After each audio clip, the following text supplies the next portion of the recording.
Topic natin, ihi ng ihi. May tinatawag na overacting na pantog o overacting urinary bladder. Ano ba yung sintomas nito? So nakikita nyo ito yung senyales sa comfort room. Madalas umihi 8 beses o higit pa sa loob ng 24 oras. Sa gabi naman, gumigising, tumatayo sa higaan 2 beses o higit pa habang natutulog. Number 3, kakaihi pa lang, pupunta na ulit sa banyo o gusto na ulit umihi. At number 4, ihing-ihi na pero hindi na makaabot sa CR, sa banyo o sa comfort room. So yan yung mga tinatawag na overacting na pantog. So ihi ng ihi. May mga dahilan bakit ang isang tao ay ihi ng ihi. Ito, di ba, normal na pantog natin to o yung tinatawag na urinary bladder. So mapupuno yan. Tapos yung muscle, siya na yung magsasabi sa'yo na iihi ka na. Pero kapag overactive yung bladder natin, feeling mo agad na iihi ka na. Kaya kailangan mong tumakbo sa comfort room. Napakaraming may overactive bladder, mapababae o mapalalaki. Kita mo 17% ng kababaihan. Ito, women pa lang to, pero madami din sa kalalakihan. Edad 20 hanggang 45 anyos, nagkakaroon na rin sila ng overactive bladder. So ito mga 37% halos ang nakakaramdam nito. So marami tayo. Kaya mapapansin mo may mga tao panayang trip dun sa comfort room. Ano ang dahilan? Bakit nagkakaroon ng overactive na pantog? Number 1, UTI, infection sa ihi. So yan yung kadalasang dahilan. Number 2, may diabetes. Kasi di ba sintomas ng diabetes, laging nauuhaw, kaya ihi ng ihi. Number 3, maaaring na stroke o yung merong mga problema o naging problema sa utak at saka sa nerves, katulad ng stroke, multiple sclerosis at iba pa. Tignan nyo ang gamot ninyo. Baka naman diuretic ang iniinom ninyong gamot, kaya ihi din kayo ng ihi. Number 4, yung mga kababaihan na nagme-menopause. So, bumababa na ang kanilang estrogen. So, nagkakaroon sila ng atrophic vaginitis o kaya naman yung tinatawag na vaginal prolapse. Marami yan sa kababaihan. Number 5, kung lalaki naman, lumalaki na yung prostate. Tapos, may iba dyan yung laging constipated o nagtitibi. Nakakaramdam din ng ihi ng ihi.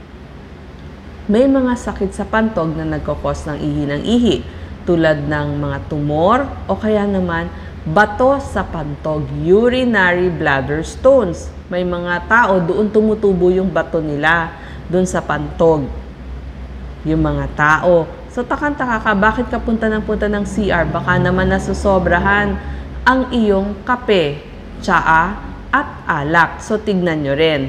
Number 9, mahina na yung pelvic muscle, lalo na kung medyo overweight o kaya naman nagkaroon na ng maraming anak.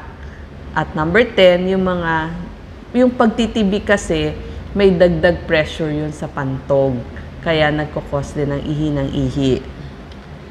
So yan, yun yung mga sinabi natin, no? So number 1 cause nga UTI. Ano ang prevention? Kasi nasabi na natin yung dahilan. So, yung prevention, dapat hindi tayo magkakaroon ng UTI. Tignan nyo yung iyong mga gamot. Tapos, iwas muna. Tamang timbang, ehersisyo, gamutin ng diabetes, iwas sa kape, alak, sigarilyo, tapos magki-Kegel exercises. So, mamaya, ipapakita ko sa inyo ano yung Kegels exercise. Pang babae, pang lalaki yon, ha? Ano naman yung mga test kapag ihi kayo ng ihi? Una sa lahat, ang ekspertong doktor para sa ihi ng ihi, pag lalaki, urologist. So, yun po yung hahanapin yung doktor sa ospital. URO, urologist. At pag kayo naman ay babae, gynecologist. At kailangan rin ng tulong maaari ng mga physical therapist kasi tuturuan din kayo ng mga exercises. So, yan yung mga doktor na makakatulong sa inyo. Ano naman yung test na ginagawa dun sa mga may problema sa pag-ihi? Siyempre, number 1, urinalysis. Kasi ang number 1 cause, infection sa ihi or UTI. So, kailangan makita kung may dugo, may protina, may bacteria ba sa inyong ihi. Number 2, minimeasure ang ihi sa pamamagitan ng ultrasound. Hindi ho yan masakit. Ang tawag doon, post-void residual urine. Baka naranasan nyo na to, di ba? Papainumin kayo ng maraming tubig pag kayo ina-ultrasound. Tapos sasabihin, i-measure. So, titignan nyo inyong pantog. Pag na-measure na ilang ml yung ihi dun sa loob ng pantog, papuntahin kayo sa CR, sige, ihi. Tapos balik. So, i-measure kung ilan yung natira. So, ganun yung pag-measure, hindi po masakit yun. Number 2, merong tinatawag na uroflowmeter, mapababae o lalaki, pagsukat ng paglabas ng ihi. May tinatawag din na cystometry, test yan ng bladder pressure, cystoscopy, may camera dun sa loob, or kung nerves ang problem, EMG, electromyography. So, yan lang po yung mga example, kaya binanggit natin. Ano naman ang gamutan? Una, conservative muna.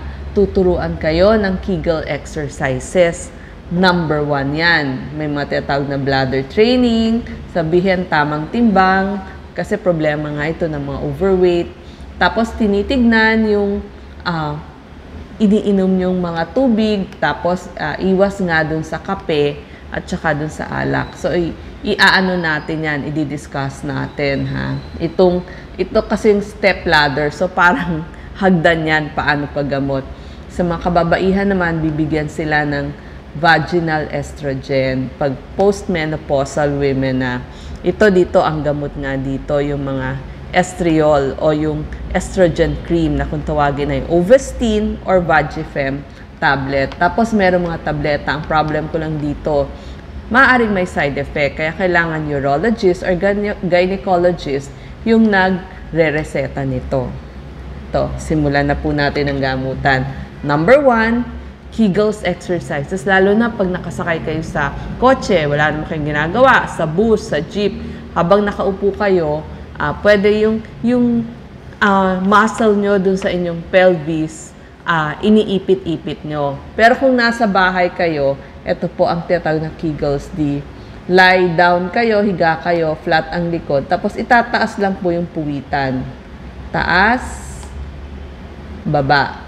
Taas, baba. So yan po ang tinatawag na Kegels exercises. Ganito rin po. Pwede rin sa paa. Taas, baba yung paa. Tapos sa kabila naman. Pang babae or panlalaki po ito. Kunin nyo po yung inyong sakong. Ganon din po. Taas, baba yung isang. Ito, hawakan nyo doon, pero yung isang paa, nagtataas, baba. Ayan, kaya may arrow. Yan po, pampaganda ng muscle. Para kaya niyang kumipot o mag-ipit ng ihi. Ika nga. So, behavioral yan. Tapos, tamang timbang.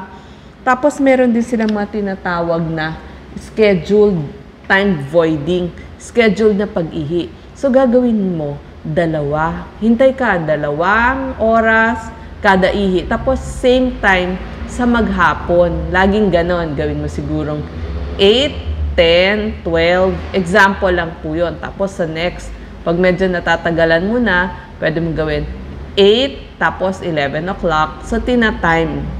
So, ang difference, dapat interval, 2 to 4 hours kada araw. Tapos, gusto nila sana pare-parehong oras, so timed urination. Meron din pwede rin mo tayong magsuot ng mga lampin na pang-adult. Magaganda na po, hindi na siya halata kapag ginamit ninyo. Tapos, may tinatawag din na bladder training. Ito yung sinasanay mo yung sarili mo na kung palagi kang ihi ng ihi, pipigilan mo kung kaya mong i-delay. Halimbawa, naiihi ka na ngayon, try mo muna i-delay ng 10 minutes. O, kaya mo naman palang i-hold. Yun yung tinatawag na bladder training. Number 6, yung vaginal estrogen na sinabi ko, Ovestin or Vagifem na binibigay ng inyong gynecologist. Pag tableta nga, may side effects. So, tamang timbang. Tapos, mga magagandang pagkain para hindi magtibi, yung mga high fiber, gulay, prutas. Iwasan ng kape, alak. Iwasan po ang kape, alak, tsaa, maaanghang. Yung mga maanghang, may tomato sauce kasi ito po yung mga tinatawag na irritant sa ating pantog. Kape, tsaa, carbonated drinks, alak, maaasim. So, ito yung mga tao na medyo, wag naman masyadong concentrated, pero pwede naman. Tapos maaanghang. Yung may kamatis, tsaka tsokolate. Tapos, gagawa po tayo ng diary. Sinusukat yung iniihi natin. Ililista nyo tuwing kailan yung ihi nyo, oras ng pag-ihi, ilista yung gamot. Tsaka, pakiramdam nyo. Pag ba inuubo kayo, nahahatsing kayo, tumatawa kayo, may tumatagas na ihi. Ilagay nyo po yan sa diary nyo para pagharap nyo dun sa urologist or gynecologist nyo, pakita nyo po yung inyong diary. Tapos, pwede rin gawin yung double ihi. Kakaihi nyo, tayo muna kayo sandali habang nasa loob ka ng cubicle. Tapos, ihi ulit para medyo matagal na yung susunod nyong ihi. Tapos, yung delayed voiding, pigil sandali hanggang masanay na nakaya nyo magpigil. So, dun sa mga taong ihi ng ihi, yun po, ito po, turo lang paano ang gagawin. Pero punta pa rin po kayo sa inyong uro at gyne. Salamat po.